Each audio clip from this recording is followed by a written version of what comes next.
ঢুকবে, মুক্তাসার 10 থেকে 15 মিনিটের একটু মূল আলোচনা টুক করবো বাবা। আল্লাহর নবী হাবিবুল্লাহ রওজার কাছে এবার গেলেন। আহলে বায়াতের ব্যক্তিরা, পাক পাঞ্জাতনের ব্যক্তির, আপনার আহলে বায়াতের ব্যক্তিরা, নবীর বংশের মানুষেরা, রমণীরা, তারা পর্যন্ত গেল। ইমামে হোসেন যাবার পরে আমার রাসূলুল্লাহর রওজা জিয়ারত করলেন। আল্লাহর নবীকে ডাক দিয়ে বলেন, নানা যান, আজকে আপনার নবাসা, আজকে হোসেন কারবালার জমিনে যাবে, আজ কারবালার জমিনে রওনা হয়েছে, আপনি একটু বিদায় দেন, বিদায় দেন। আল্লাহর নবী হাবিবুল্লাহ রওজায়ে আতাহার থেকে, রওজার ভিতর থেকে আওয়াজ দেয়, ওরে আমার নওয়াসা হোসেন, তুমি চিন্তা করবে না, টেনশন করবে না, সবুরকারীর সঙ্গে নিশ্চয় আল্লাহ থাকবে। আপনার ইমামে হোসেন আপনার রওজা জিয়ারত করার পর এবার সোনার মদিনা থেকে আপনার রওনা হতে লাগলেন ইরাকের সরজমিনে, তো আপনার কুফার জমিনে আপনার ইমামে হোসেন তিনি আসবেন। জান্নাতুল বাকি কবরস্থানে গেলেন, মা জননীর মাজার জিয়ারত করলেন, মা জননীর কবর জিয়ারত করলেন, মার কাছে আপনার অনুমতি নিলেন, মার কাছ থেকে আপনার আলবিদা, আপনার সালাম মার কাছে জানালেন। মার কাছ থেকে বিদায় নিয়ে ইমামে হোসেন কারবালার জমিনে আপনার প্রবেশ করবেন। কারবালার জমিনের রাস্তায় যেতে যেতে যেতে আপনার কারবালাতে আপনার যখন পৌঁছালো, সমস্ত আপনার ইয়াজিদ বাহিনীরা, ইবনে জিয়াদ, আপনার সীমাররা, তারা আপনার খবর পেয়ে গেল ইমামে হোসেন কারবালা জমিনে আপনার কদম রেখেছে, ইমামে হোসেন আপনার কোফার জমিনে এসেছে, তারা আপনার খবর পেয়ে গেল। ইবনে জিয়াদ গভর্নর বলল, ও সেনা বাহিনীরা, তোমরা সবাই শোনো, শোনো, হোসেনের কাছে সাক্ষাৎ করতে হবে, হোসেনের কাছে যেতে হবে। তার সে কি চায় যে ইয়াজিদের বায়াত প্রচার করবে, যদি ইয়াজিদের বায়াত প্রচার করে দেয় তবে হোসেনের উপর আক্রমণ হবে না, হোসেনকে আঘাত হবে না, হোসেনের সঙ্গে কোনো দ্বন্দ্ব থাকবে না। আল্লাহর নবীর নওয়াসা সাজ্জাদনা ইমামে হোসেনের কাছে আপনারা আসলো। আপনার আসার পরে ইবনে জিয়াদ বলল, ওগো হোসেন, একটু তুমি জানিয়ে দাও ইয়াজিদের পক্ষ থেকে তুমি কি বায়াত প্রচার করবে? ইয়াজিদের বায়াত যদি মানুষের কাছে করো তবে তোমার উপর কোনো আমরা দুশমনি করব না, তোমার সঙ্গে আমরা কেউ দুশমনি করব না, তোমাকে কেউ আঘাত করবে না, তুমি একটু জানিয়ে দাও, জানিয়ে দাও, তুমি কি ইয়াজিদের বায়াত প্রচার করবে?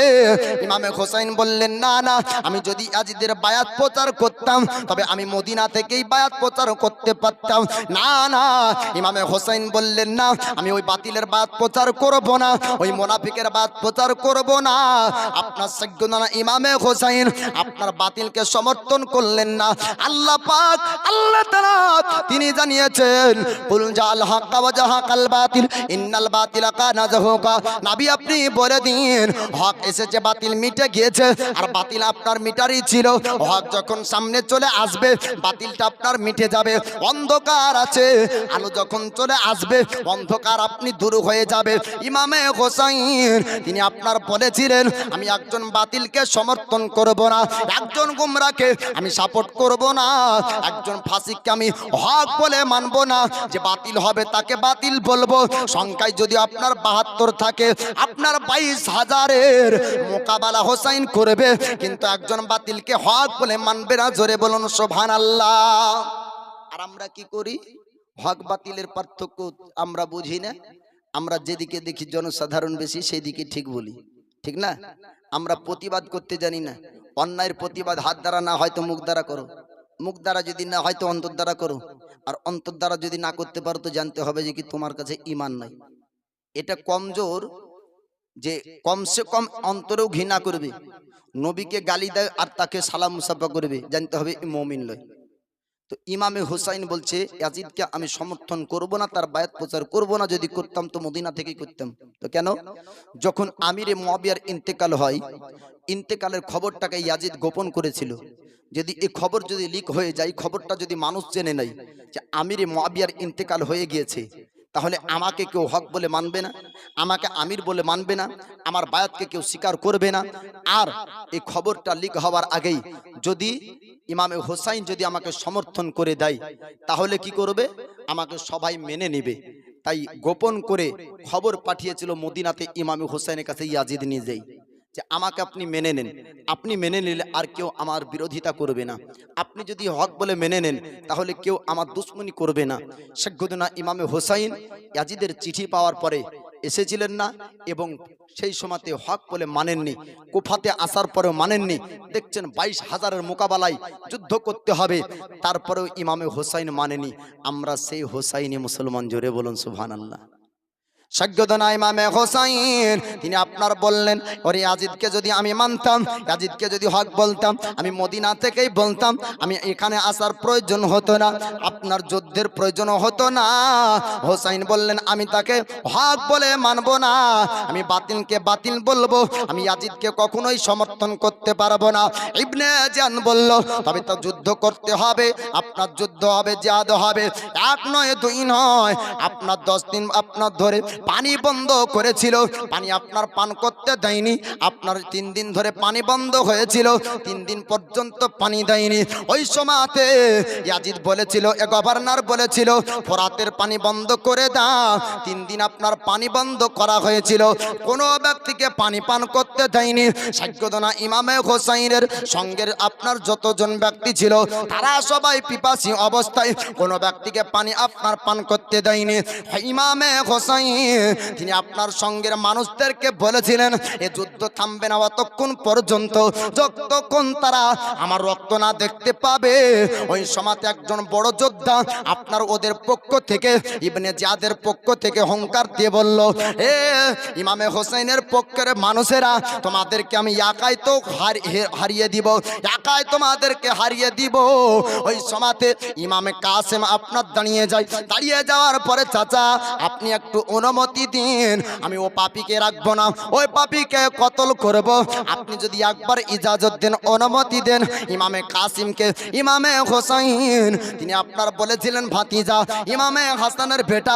ইমামে কাসিম বললেন, চাচা একটু অনুমতি দেন। ইমামে হোসাইন বললেন, ভাতিজা তুমি আমার বেটার মতন, আমার চোখের সামনে তোমার রক্ত ঝরবে, আমি হোসাইন আমি সহ্য করতে পারবো না।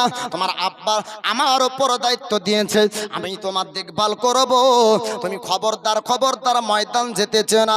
ইমামে কাসিম বলেছিলেন, চাচা গো আপনি খবরদার খবরদার ময়দান যাবেন না, আমি যেতে চাই, আমার রক্ত ময়দানে ঝরবে, আমি শাহাদাত বরণ করতে চাই, আমি শহীদ হতে চাই, আমি শহীদের দরজা নিতে চাই।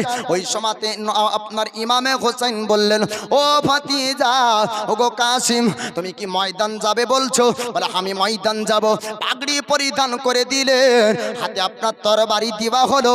ওই কারবালার জমিনের ময়দানের যুদ্ধ আপনার শুরু হয়ে যায়। ইমামে কাসিম আপনার ময়দানে নামলেন। আর বড় যোদ্ধা ওই ব্যক্তি বলল, আমি ময়দান যাব কি?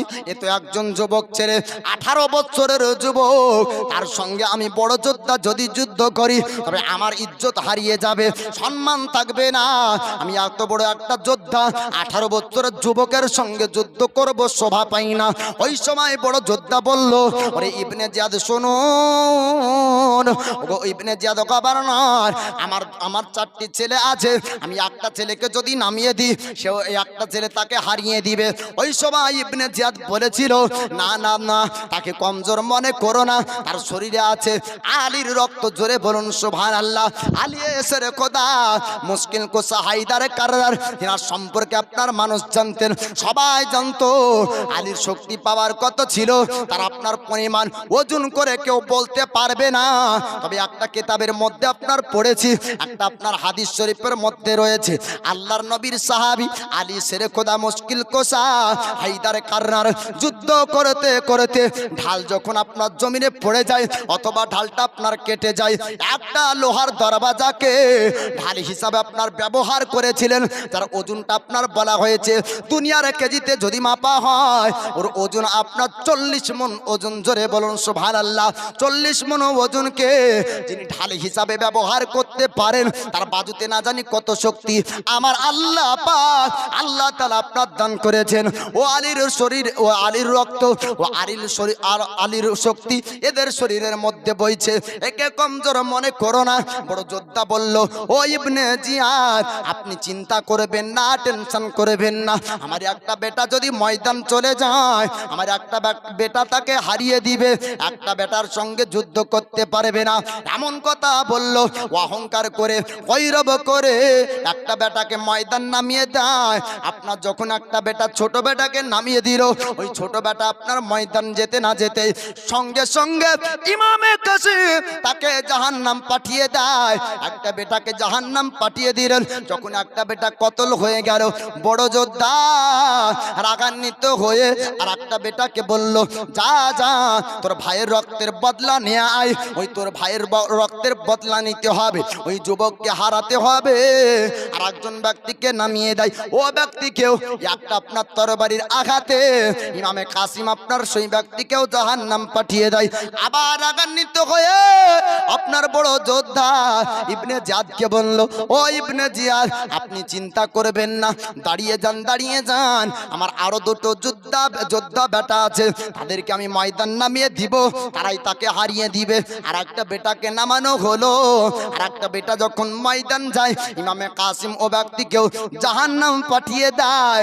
আর একজন বেটাকে নামানো হলো, তাকে আপনার জাহান্নাম পাঠিয়ে দেয়। বড় যোদ্ধা এবার চিন্তা করে দেখলো, এই যুবককে কমজোর ভাবা যাবে না। আমার চারটা বেটাকে কতল করেছে, আমার চারটা বেটাকে আমার কাছ থেকে ছিনিয়ে নিয়েছে। চার বেটার রক্ত দেখে বড় যোদ্ধা আপনার রাগান্বিত হয়ে গেল। এবার বড় বেটা ময়দানে চলে যায়। ময়দান যাবার পরে এবার আপনার অহংকার জানিয়ে দেয়, ও যুবক, ওরে কাসিম শোন শোন, আমার চারটি বেটাকে কতল করেছিস, আজকে তোকে জমিনে আর রাখবো না। ওই সময় ইমাম কাসিম তিনি আপনার বলেছিলেন, আমি দূর থেকে মনে করলাম তুমি বড় একটা যোদ্ধা, কিন্তু না না, তুমি যদি বড় যোদ্ধা হতে, তুমি যদি বড় পালওয়ান হতে, তবে তোমার কি মাথায় বুদ্ধি থাকতো না? তোমার মাথায় তো বুদ্ধি নাই যে ঘোড়ার লাগাম ঠিক করতে পারে না ও ব্যক্তি কেমন করে যোদ্ধা হয়। ইমাম কাসিমের কথা শুনে এ বড় যোদ্ধার আরো রাগ। ঝামেলার সমাতের যে বেশি রাগলে ও মার খায় বেশি, আরো রাগ। রাগের পরে যখন পিছনে তাকিয়ে দেখে যে ঠিক আছে কিনা, ঘোড়ার সব দড়ি টড়ি বাঁধা, যেমনই দেখতে যাবে একবার একটা গর্দনে তরবারির আঘাত করে ইমামে কাসিম, সঙ্গে সঙ্গে এ ব্যক্তি জাহান্নাম চলে যায়, অর্থাৎ কতল হয়ে যায়। জোরে বলুন সুবহানাল্লাহ। জি, এবার ইমামে কাসিম ছুটতে ছুটতে শেখগুদনা ইমামে হোসেনের কাছে আসেন। হলকম দেখায়, চাচা একটু যদি পানির ব্যবস্থা হতো, 22,000 আমার সামনে দাঁড়াতো না। জোরে বলুন সুবহানাল্লাহ। ইমামে হোসেনকে হলকম দেখিয়ে যায়। ইমাম কাসিম বললেন, চাচা গো, একটু পানি যদি পান করতে পেতাম, আমার পিপাসাটা যদি নিবারণ হয়ে যেত, পিপাসাটা যদি মিটিয়ে যেত, আমি তো যুদ্ধ করতাম, 22,000কে আমি জাহান্নাম পাঠিয়ে দিতাম। ওগো চাচা, একটু পানি পান করতে চাই, আমার হলকমটা শুকে গিয়েছে। ওই সময় ইমাম হোসেন বলেছিলেন, ভাতিজা, আজকে পিপাসা সহ্য করে না, আজকে পিপাসা সহ্য করে না। তোমার নানা, আমার নানা, কাল কিয়ামতের দিন হাউজে কাউসারে পানি নিয়ে উপস্থিত থাকবেন। হাউজে কাউসারে পানি একবার যদি পান করিয়ে দেয়, তোমার পিপাসাটা নিবারণ হয়ে যাবে, তোমার পিপাসাটা মিটিয়ে যাবে। জোরে মিটে যাবে। জোরে বলুন সুবহানাল্লাহ। আল্লাহ পাক, আল্লাহ তাআলা শহীদগণকে আপন কবরে পর্যন্ত খাবার দেয়। বলুন সুবহানাল্লাহ। আল্লাহর কোরআন উঠিয়ে দেখুন, আল্লাহ পাক, আল্লাহ তাআলা জানিয়ে দেন, ওয়ালা তাহসাবান্নাল্লাযীনা কুতিলু ফি সাবিলিল্লাহি আমওয়াতান বাল আহউ ইনদা রাব্বিহিম ইরজাক। আল্লাহ পাক বলেছেন, তারা আমার রাস্তায় শাহাদাত বরণ করে, তাদেরকে তোমরা মুর্দা বলো না, তাদেরকে মুর্দার খেয়াল করো না, মুর্দার সন্দেহ তাদের সম্পর্ক করো না। তারা জিন্দা থাকে, জীবিত থাকে, আমি আল্লাহ তাদের কবরে রুজি খাবার পর্যন্ত পৌঁছিয়ে দিই। বলুন সুবহানাল্লাহ। আল্লাহ পাক, আল্লাহ তাআলা, আল্লাহর রাহে যারা শাহাদাত বরণ করে, আল্লাহর রাহে যারা শহীদ হয়, তাদের কবরে আল্লাহ পাক, আল্লাহ তাআলা আপনার খাবার পৌঁছিয়ে দেন। ওই আপনার বোঝা গেল সাইয়্যিদনা ইমামে কাসিমকে ইমামে হোসেন বললেন, ভাতিজা, আজ চিন্তা করো না, আজকে পিপাসাটা সহ্য করে নাও। যদি তুমি শহীদ হয়ে যাও, শাহাদাত যদি হয়ে যায়, তবে তোমার জন্য আল্লাহ পাক হাউজে কাউসারে পানি রাখবে। হাউজে কাউসারে পানি যদি তুমি একবার পান করে নাও, আর পিপাসা লাগবে না। ওগো ভাতিজা, পিপাসা সহ্য করে নাও, আবার ময়দান সোজা চলে যান।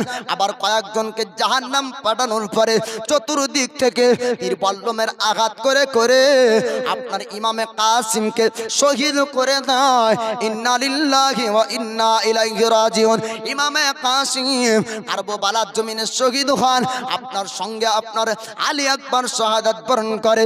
6 মাসের আলী আসগার, তার কথা কিমা বলবো বাবা। 6 মাসের আলী আসগার বল্লম চালাতে পারবে না। 6 মাসের আলী আসগার আপনার তরবারি চালাতে পারবে না। 6 মাসের আলী আসগার তীর চালাতে পারবে না। তারপরে 6 মাসের আলী আসগারকে পর্যন্ত আপনার ছাড়েনি। আলী আসগারকে আপনার করে নেওয়ার পর সৈয়দনা ইমাম হোসাইনের কাছে আসার পরে বললেন, ওগো স্বামী, আলী আসগারকে দেখুন, তার পিপাসার জন্য জিহ্বাটা বারবার মায়ের কাছে জিহ্বাটা ঘিলাই, কিন্তু মার স্তনের দুধ নাই, বাচ্চাকে দুধ পান করাবে, পানি নাই, বাচ্চাকে পানি পান করাবে। বারবার যখন 6 মাসের বাচ্চা মার কাছে আপনার জিহ্বা যখন ঘিলাই, মার আপনার চোখ দিয়ে পানি ঝরে, কিন্তু আপনার উপায় নাই। আলী সেরেক আপনার উসমান আলী ওই সময়তে ইমামে হোসাইনকে আপনার বলা হলো, ওগো স্বামী জান, আলী আসগারকে নিয়ে যাবার পর আপনি চলে যান ফোরাতের নদীতে, আর পিপাসাটা একটু মিটাতে হবে, একটু পানির ব্যবস্থা করুন। তারা যতই পাপী হোক না কেন, তারা যতই পাপী হোক না কেন, আলী আসগারকে একবার যদি তারা দেখে নেয়, তাদের অন্তরে মায়া চলে আসবে। 6 মাসের বাচ্চার উপর তাদের রহম চলে আসবে। তারা যদি একটু পানি দিয়ে দেয়, এই বাচ্চার পিপাসাটা নিবারণ হয়ে যাবে, বাচ্চার পিপাসা মিটে যাবে। আপনি একটু যান তাদের কাছে একটু বলুন গা, আলী আসগারকে যেন একটু তারা পানি দেয়। ইমামে হোসাইন এবার ঘোড়ার পিঠে চড়ালেন। আপনার যেতে যেতে ফোরাতের নদীর কাছে ইমামে হোসাইন যাবার পরে ওই পাপীদেরকে ডাক দিয়ে বলেছিলেন, ও ইবনে ইয়াজিদের সেনাবাহিনীরা, ওরে ইয়াজিদ বাহিনীরা, তোরা শোন, আমি হোসাইন তোদেরকে কথা দিলাম, ও পানি পান করব না যে পানি আমার ভাতিজা ইমামে কাসিম পান করতে পাইনি। জোরে বলুন। ইমামে হোসাইন বলেছিলেন, ও সেনাবাহিনীরা, ও ফোরাতের পাহারাদাররা, 1 নয় 2 নয় বাবা, 500 সেনাবাহিনীকে ওই ফোরাতের নদী পাহারা দিতে দিয়েছিল। 500 সেনাবাহিনীর মধ্যে আপনার কিছু সেনাবাহিনীকে ইমামে হোসাইন বলেছিলেন, ও পাহারাদাররা, তোরা শোন, আমি কথা দিলাম হোসাইন, এক কাতরা পানি পান করব না, তবে 6 মাসের আলী আসগার হলকমটা তার শুকিয়ে যায়, হলকম তার শুকিয়ে যায়, একটু পানি দে। 6 মাসের আলী আসগার তোদের সঙ্গে যুদ্ধ করতে পারবে না। 6 মাসের আলী আসগার বল্লম চালাতে পারবে না। 6 মাসের আলী আসগার তীর চালাতে পারবে না। 6 মাসের আলী আসগার তরবারি চালাতে পারবে না। 6 মাসের আলী আসগারকে একটু তোরা পানি দে। ওই সময়তে তারা পাহারাদারদের মধ্যে একজন ব্যক্তি লক্ষ্য করলো আলী আসগারের হলকমটা, একজন লক্ষ্য করলো আলী আসগারের আপনার গলাটা, আর একটা তীরের নিশানা করলো, পানি উঠাবে। এমন সময়ের মধ্যে আলী আসগারের হলকমে একজন ব্যক্তি তীর আপনার ছুঁড়ে দিল, আর তীর লাগবি তো লাগ, আলী আসগারের হলকমে তীর। আলী আসগারের হলকম দিয়ে যখন তীর বের হয়ে যায়, সৈয়দনা ইমামে হোসাইন কোলে করে আপনার 6 মাসের আলী আসগারকে নিয়ে এবার আপনার তাম্বুর কাছে, আহলে বাতের মানুষদের কাছে আপনার আনা হলো। আপনার মায়ের কোলে যখন 6 মাসের সন্তান আপনার নামিয়ে দেয়, 6 মাসের সন্তানের পিপাসা মেটাতে গিয়েছিল, কিন্তু পানির বদলায় আপনার পানির বিনিময় রক্ত তার গলা দিয়ে আপনার নামতে শুরু হয়ে যায়। মা জননী দেখার পর বলেছিলেন, স্বামী গো, 6 মাসের আলী আসগারকে পর্যন্ত তারা ছাড়লো না, আজ পানি তারা দিল না, তারা হয়তো একদিন পানির জন্য ছটফট করবে। আল্লাহ পাকের কাছে ইমামে হোসেন আপনার দোয়াতে কেঁদে কেঁদে বলেছেন, আল্লাহ আজকে ফোরাতের নদীর পানি যারা পাহারা দিচ্ছে, আজকে ফোরাতের নদী পানি পান করতে আমাদেরকে দেই না, আল্লাহ এদেরকে তুমি পানির একটা কষ্ট দিও। কিতাবের মধ্যে বলা হয়েছে, আমি ওয়াকিয়ার মধ্যে পড়েছি বাপ, আপনার যেই ব্যক্তি হলকমে তীর মেরেছিল ওই ব্যক্তি আপনার মরণের সময় পানির জন্য ছটপট ছটপট করেছিল, পানি তাকে বারবার দিয়ে হয়েছিল, কিন্তু এক কাতরা পানি তার ভিতর পর্যন্ত নিতে পারেনি। জোরে বলো। এই পানির পাহাড়ে দাঁড়া এই সেনাবাহিনীরা আলী আসকারের হলকমে তীর মেরে নবীর আহলে বায়াতদেরকে পানি দিয়েছিল না, ও ব্যক্তিরা মরণের সময়তে কোনো ব্যক্তি পানি পান করতে পেয়েছিল না। জোরে বলুন সুবহানাল্লাহ। একজন ব্যক্তির এমন অসুখ হয়েছিল যে খাবার ইফতার দেয় ও খাবার ভিতরে নিতে পারে না, বাইরে চলে আসে, পানির জন্য চিৎকার করে কেঁদে কেঁদে বলেছিল একটু পানি আমাকে দাও, কিন্তু ও পানি তার মুখে দেওয়া হয়েছিল, মুখ থেকে বারবার পানি তার পড়ে যায়। আলী আসকার, আলী আকবর, ইমাম কাসিম, হারিস সমস্ত ব্যক্তি শহীদ হয়ে যাওয়ার পর আউন মোহাম্মদ আপনার ইমামে হুসাইনের ভাগ্নে তারা আসার পরে ইমামে হুসাইনের কাছে আসার পরে বলছেন, মামা আমরাও শহীদ হব। জোরে বলুন সুবহানাল্লাহ। মামা গো, আপনি আমাদেরকে ছেড়ে আপনি কারবালায় যাবেন না, আমরা শহীদ হব। ওই সময়তে জৈনবা আসার পরে বলছেন এরাও শহীদ হতে চায়, আপনি এদেরকেও নেন। বলে আমার চোখের সামনে আমার ছোট ছোট ভাগনারা শহীদ হবে, আমি কেমন করে সহ্য করব। বোন বলে, ওগো ভাই, কিয়ামতের দিন যদি আমার মা ফাতিমা জিজ্ঞাসা করে যে হোসাইনের সঙ্গে তোমরা ছিলে, হোসাইনকে কি দিয়েছো, তো ও কিয়ামতে আমি বলতে পারবো দুই সন্তান দিয়েছি। জোরে বলুন সুবহানাল্লাহ। তারাও শাহাদাত বরণ করেন, শহীদ হন।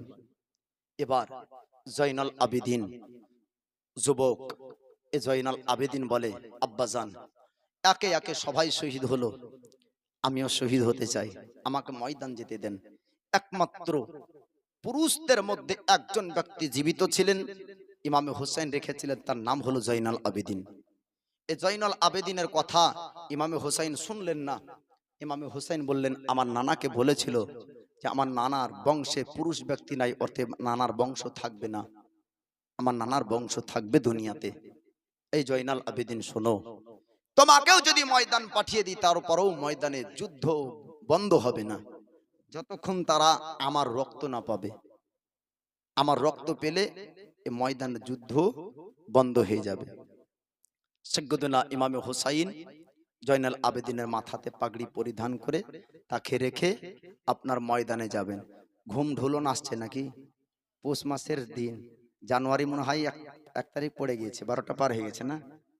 জি, যাই হোক একবার দরুদ শরীফ পড়েন তো। আল্লাহুম্মা সাল্লি আলা সৈয়দনা মাওলানা মুহাম্মদ ওয়া আলা আলি সাইয়্যিদিনা মাওলানা মুহাম্মদ সাল্লি আলা মুহাম্মাদিন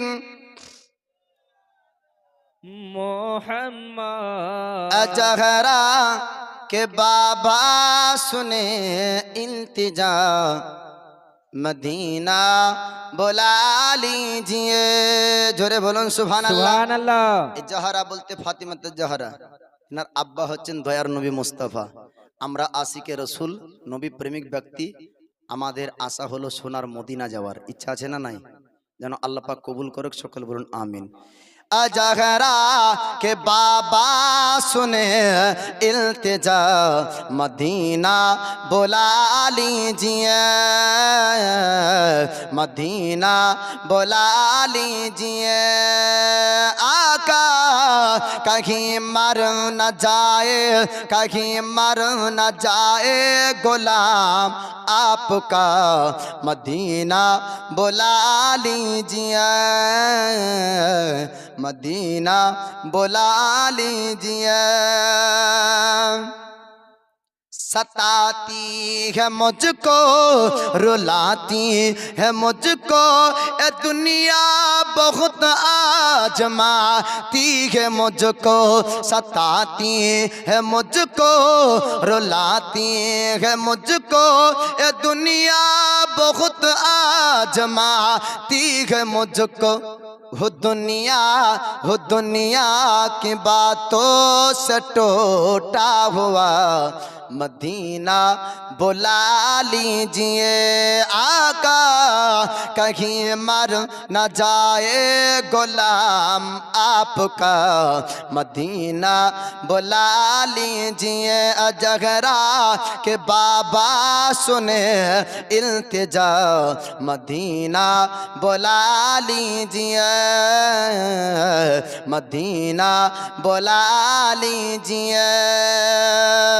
बड़ी बेकसी है, बड़ी बेकरारी, न कट जाए आका यूं ही उम्र सारी। बड़ी बेकसी